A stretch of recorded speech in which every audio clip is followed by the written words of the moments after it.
As Curiosity rover continues its exploration of Mars, it recently came across a strangely textured region on the red planet's surface. The region has NASA scientists excited because it has an unusually large field of rocks that resemble reptile or dragon scales. The discovery happened while the rover was on its way to investigate a young crater named Antofagasta, which has the diameter of about 33 feet.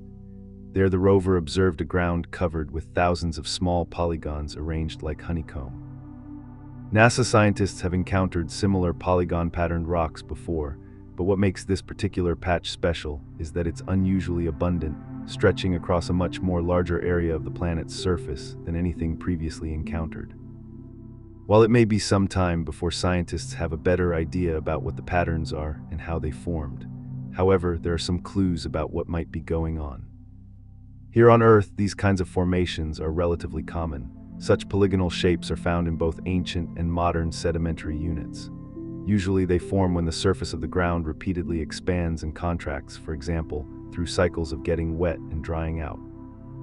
You might see them at the bottom of a dried-out mud puddle, for example. These are known as desiccation crack patterns. A similar mechanism occurs when the ground is frozen and the ice within it expands and contracts, as seen in places such as Antarctica. These can also produce polygonal crack patterns, although they form through freezing and thawing rather than drying. On Mars, however, desiccation cracks are significantly rarer. The red planet lost its liquid surface water long ago. The first known evidence of desiccation cracks on Mars, in the Gale crater, was discovered by Curiosity less than a decade ago. Even so, there's something different about the patterning at the Antofagasta crater. There is, however, one other major clue.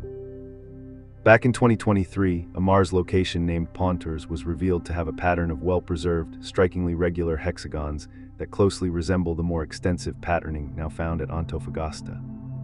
Studies on the Ponturs formation suggested that the pattern seen there is not the result of just one wet spell, but many repeated hydration and dehydration cycles. Wet mud that dries just once cracks in T-shaped intersections. Over repeated drying cycles, the pattern matures into Y-shaped crack intersections. These cracks spread and connect with one another to form a hexagonal pattern. This suggests seasonal or cyclic conditions.